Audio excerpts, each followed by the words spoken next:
Universities lay the foundation for people's careers. There's so much more to engineering than equations and codes. When I began in engineering, it was all about the technical dimensions.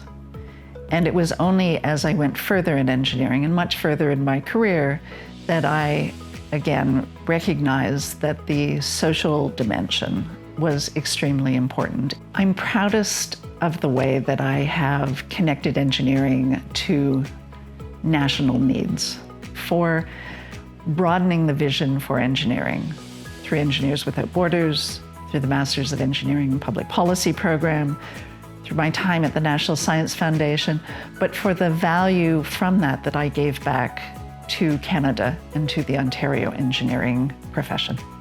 While most of my professional career has, in fact, been in the United States, I find that my foundation in Canada, my upbringing, my education, has really created an important basis for my career.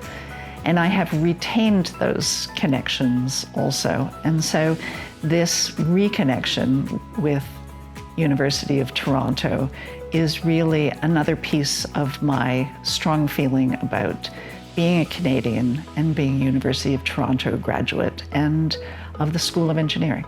A whole career is built upon its foundation, and my foundation is from the Faculty of Engineering at the University of Toronto.